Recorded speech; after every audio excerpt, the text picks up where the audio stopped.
Hey, just doing a short video about my Whaley, which I'm selling.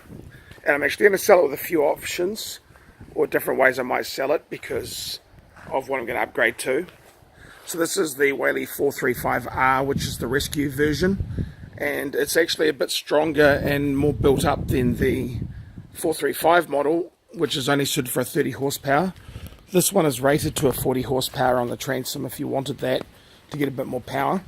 But I've currently got a two-stroke 30 horsepower Tohatsu with electric start, which has been really good. But honestly, it's probably not needed on a boat like this. It was just a nice convenience because it was my first boat. But it is nice. So one of the extra things we had done was weld a battery box holder mount to the transom, which is quite nice.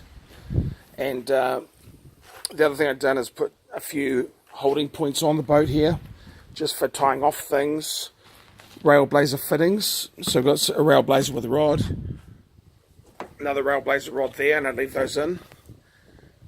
That's where I've got the fish finder mounted at the moment, just a small Garmin one on a Railblazer, and I have the battery pinned down in a box there, just a small 12 volt that'd run that for about 8 hours. It's quite nice, and the transducer is wide along there, extra cables tucked in, snuck in and put down there. So happy to leave the fish finder on and make a deal, or the fish finder could be taken off.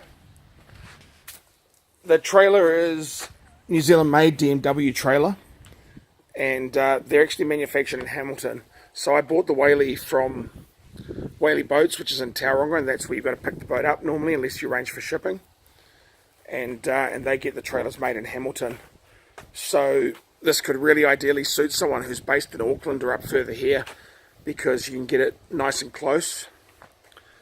I'm quite keen to possibly just sell the hull, and I'd keep the trailer and the motor for my next boat that I'm thinking of doing, and that way I can come to a really good deal on the hull. This is only bought September, October in 2017, so it's just a year and 4 months old roughly. So you can work out a good price for that, get a discount, and then if I keep the trailer and motor, you could go get a cheaper trailer if you want, or you could go get a brand new trailer with different custom configuration that you want. I got this one with extra large wheels to make it easier to push and pneumatic tyre. As said, same with the motor. You know, you might already have a motor, or you might want a bigger motor, 40 horsepower for this, depending on what you want. So hull only could be quite a good option. And I want to talk about the performance that it gets with a 30 horsepower. I'm a huge guy. I'm 6'4", and sadly 150 kilos at the moment. And I was even heavier than that before when I bought it, which is one of the reasons I got this, because of its incredible stability that it has. So quite often I'd be loaded up here with all the weight, and this is from some silicon staining. I had a 25 litre tank here originally, fully laden up. So we're talking about my weight plus that there, and then we would regularly have 2 or 3 passengers. So we're talking about 400 kg of passengers, chili bin, everything. I was taking it 400 to 500 kg cargo all the time, plus the 60 kg for that. And the boat goes really well on that. On a calm, flat day, we'll always get 20 plus knots on a flat with 4 people. If I'm just taking 2 or 3 people, we'll regularly do 22 knots top speed on that motor. Just 2 people on it, 24 knots on a flat is good. And in the really, really rough water, I mean, choppy, we can slam through at 17 knots. But, you know, it's a super wet ride. That's the honest truth. It's just the design of this. It's like any inflatable style. You're going to fly over waves a bit and bounce on them. And it's a good thing it's plastic, that soaks up a bit of it, but it can be a bit of a wet, rough ride. It's been really good for fishing for us. You know, we can put the rod holders there, put a couple of things in here for rod holders, anchor in there that will come with it if you want it, and it's quite roomy. The difference from a normal boat obviously is that you've got seating all around the outside and a narrow area in there.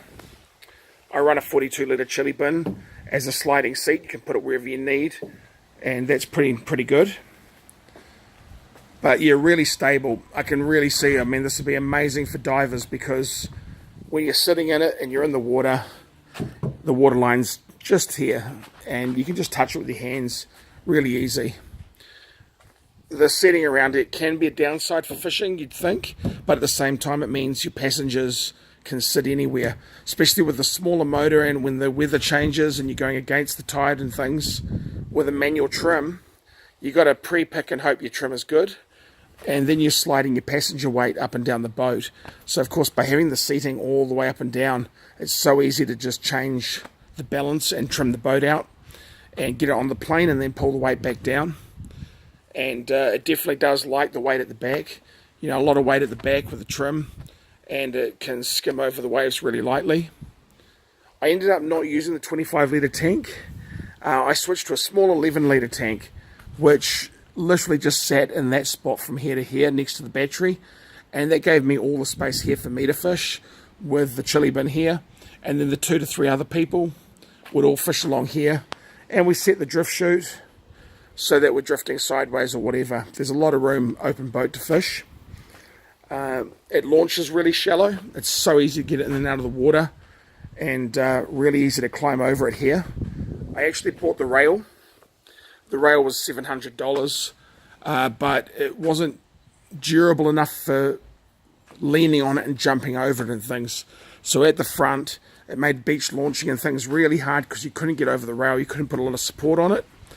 And I found the vibration for the rail blazer mounts was a bit shaky, didn't work so well, so that's why we ended up putting them on the boat. But that was $700, and I'd include that for free. I'm not going to even charge for it.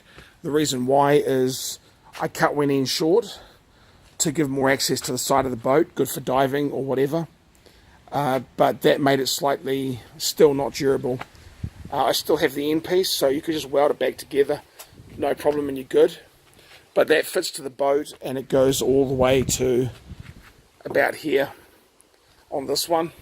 It's either that point or that point, and so it means you've got to climb on the boat to the back. So that was a bit of a disadvantage. But if you're just doing this as a fun boat for traveling with 6 people on, you might just like the peace of mind of that rail. But honestly, we've gone rough as guts, super hard, flying all over the place.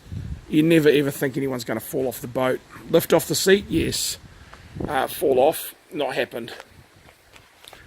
So these hulls are currently 5490, and this is just a little bit over a year old, so I'm really looking $4,000 for the hull. Fish finder I have installed on there. I do all that sort of thing for like half what it's worth. So, you know, $250 for the fish finder, a few other things like that. The chili bin, $250 bin, throw it in for $100, something like that.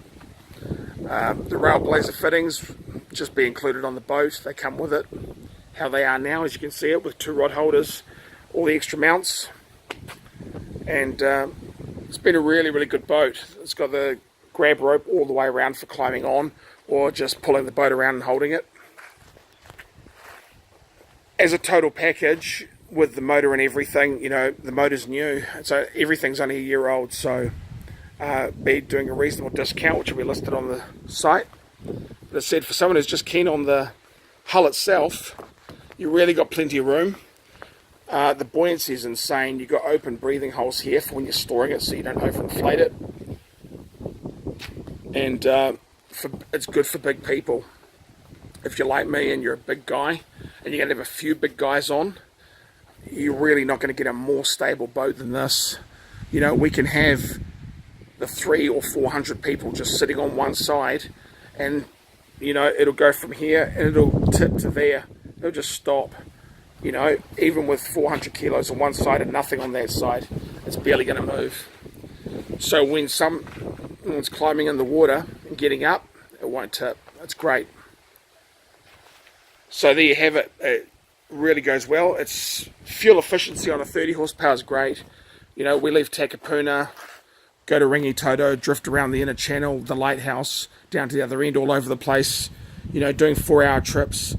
We're normally using 6 to 9 litres of fuel. So, yeah, it works well. So that's it. That's what I'll be selling. It's been a really, really nice boat. Definitely my good entry-level boat. But now that I've been doing it for a little over a year, my needs and what I want has changed a little bit.